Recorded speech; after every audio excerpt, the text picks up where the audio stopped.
Israel और Hamas के बीच 6 हफ्ते का युद्ध विराम चल रहा है। इसके पहले 7 दिन के बाद दूसरी बार बंधकों और कैदियों की अदला बदली होनी है।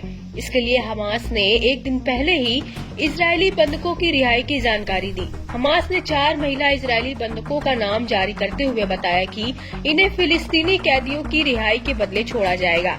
सभी के नाम जारी कर दिए गए हैं। जिन 4 बंधकों को रिहा किया जाएगा वे सभी महिलाएं हैं।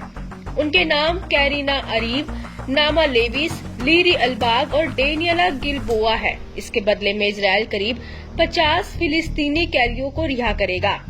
हमास ने बताया कि यह चारों महिलाएं इजरायली सैनिक हैं। इन चारों महिलाओं को 7 अक्टूबर 2023 को इजराइल पर हमास के हमले के दौरान नाहल ओज आर्मी बेस से किडनैप किया गया था। बता दें कि हमास लड़ाकों ने नाहस बेस से 7 महिला सैनिकों को पकड़ा था।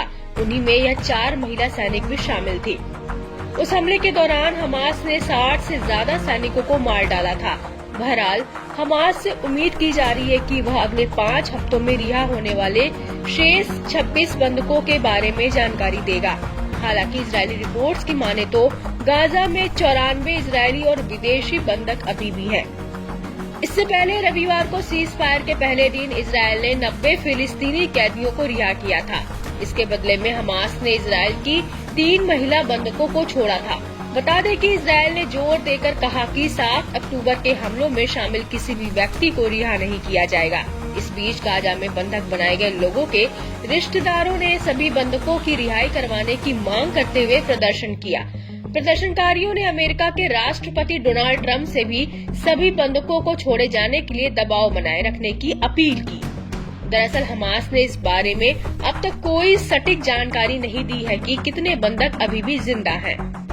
बता दें कि इजरायल और हमास के बीच सीज फायर डील 3 चरणों में पूरी होगी। पहले फेज में हमास इजरायल से किडनैप किए गए 33 बंधकों को रिहा करेगा।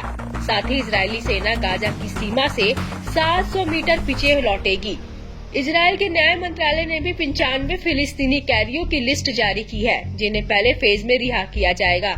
इनमें 69 महिलाएं, 16 पुरुष और 10 नाबालिग शामिल हैं। बताया जा रहा है कि इजरायल 700 से ज्यादा फिलिस्तीनी कैदियों को रिहा करेगा। इनके नाम की लिस्ट भी जारी की गई है। इसमें कई लोग हत्या के आरोप में उम्र कैद की सजा काट रहे हैं, जिनमें हमास और फिलिस्तीनी इस्लामिक जिहाद के सदस्य भी शामिल हैं।